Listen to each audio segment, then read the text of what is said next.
We're talking about human trafficking. Women, often very young girls, locked into a life of prostitution by highly skilled pimps. I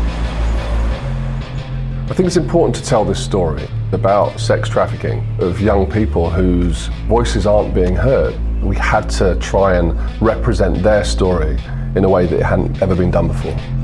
1 in 4 runaways will be contacted in the first 24 hours by a trafficker. They can see right through us. They like dogs. They could just smell the vulnerability that was in me. It comes from being abandoned and neglected and not loved properly as a child.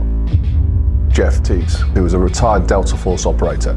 He'd worked in counter-terrorism, but now he was using the same skills to deal with counter-trafficking. I realized that there was this bigger story, so we decided to push forward and start making the film.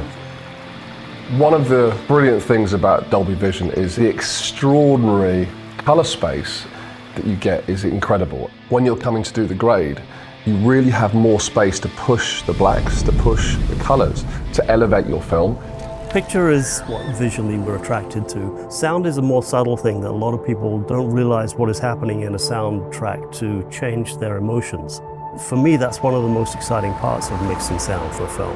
One of the things I wanted to try and do was use Dolby Atmos to create space where our audience could breathe, a moment, a sigh of relief, a space from traumatic information. Dolby Atmos brings a theatrical feel to a feature, adding little details like a bird here or a dog there, and just giving that sort of sense of openness and reality. That, I think, really helps the story.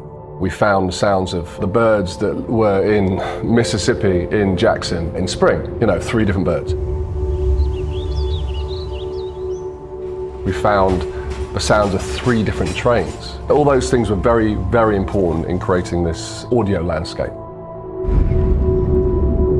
Creating sound design for the underwater shots in Dolby Atmos has been really rewarding. Suddenly you've got something that acoustically shocks you. There's a moment where our audience are literally leaning into the story, and suddenly we just smash.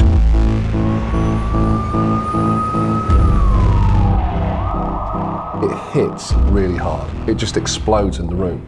And it's big, and it's overwhelming, and it comes off the back of one of our survivors talking about what it's like being in Los Angeles, and it gave our audience an opportunity to come and go, okay, we've got a bit more. We're still on this journey. The biggest advantage of Atmos is the full range surrounds. Even with the bed stem, I'll be doing more panning and immersive work before we even consider objects and height. And so for this, I think it was a great choice to do it in Atmos. There's a couple of scenes in this that every time I hear the sound coming up, I know it's going to be horrible, but it's really important to have those stories told. So when an audience leaves the film, it's really important to feel like they're closer connected to the narrative, touched in a way where they maybe look at people in a different way, a little more aware than we were before we watched the film.